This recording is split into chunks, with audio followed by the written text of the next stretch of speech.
তোমরা তো দেখেছো এর আগের ব্লগে যে আমার মেয়ে আমাকে ছেড়ে চলে গেছে। তো যাই হোক, চলে গেছে বলতে এই যে লাগেজ টাগেজ নিয়ে ওরা কোথায় গেছে সেটা তোমাদেরকে আজকে বলে দিই। ও গেছে হচ্ছে দীঘায়। সারাটা বছর ওর স্কুল, তো যার জন্য ছুটির সময়গুলো আমরা যেতে পারিনি, কিছু পয়সাও ছিল না পকেটে, তারপর নানা রকম সমস্যার জন্য বেরোতে পারিনি। তো যাই হোক, ওর ঠাম্মি আর দাদু ওকে নিয়ে আজকে দীঘায় যাচ্ছে।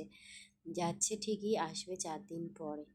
তো এরপরে দেখো, সকালবেলা দেখি ঘুম তো আসছিল না, ভোরবেলা উঠে দেখি ভোরের আলো ফুটে গেছে।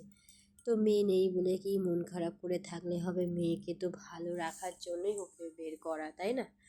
তো এইদিকে আমি রান্নাঘরে চলে এসেছি রান্না করব বলে।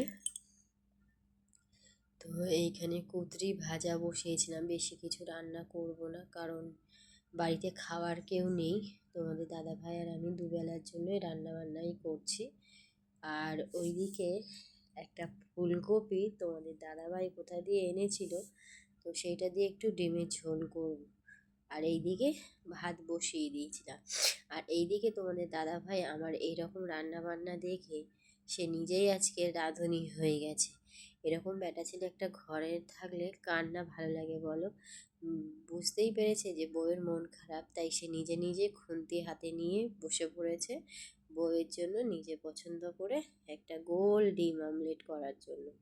তো যাই হোক, ডিমটা অমলেট করছে, তো আমারও দেখে খুব ভালো লাগলো। আমি যতটা না গোল করতে পারি ঠিক ততটাই ও সুন্দর করে গোল করে দিয়েছিল। আর এরপরে আমি কি পরবো সেই ড্রেসটাও তোমাদের দেখিয়ে দিলাম, কারণ আমার জামা কাপড় এখন আবার একটু মোটা হচ্ছে, কারণ আমি একটু বোধহয় আবার হেলদি হয়ে যাচ্ছি। এটা নিয়ে আমার খুব সমস্যা এবং খুবই চিন্তার কারণ হয়ে দাঁড়াচ্ছে। কোনো ব্যাপার নেই, আবার ডায়েট করলে হয়তো আবার রোগা হয়ে যাব। আর এই যে আমাদের হচ্ছে গপু সোনা, দুই সোনা বসে আছে, কোথায় যাচ্ছে কি বৃত্তান্ত অবশ্যই তোমাদের সাথে শেয়ার করব। তো ফাইনালি দেখো, হঠাৎ করে যেখানে গেছিলাম এত রাস্তায় ভিড় দেখে না আমি অবাক হয়ে গেছিলাম। কেন এত ভিড় এবং কিসের এত? যদিও আমার এত ইন্টারেস্ট কিছু নেই, কারণ আমি সবসময় ঘরে থাকতেই বেশি পছন্দ করি।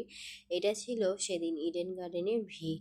হ্যাঁ বন্ধুরা, আমি হয়তো ব্লগটা একটু লেট করে দিয়েছি, কিন্তু যাই হোক, এটা তোমাদের সাথে শেয়ার করছি কারণ এটা আমার জীবনের ফার্স্ট এক্সপিরিয়েন্স। কারণ এর আগে কোনোদিনও আমি ইডেন গার্ডেনে এইরকম খেলার বোর্ড প্রথম দেখলাম।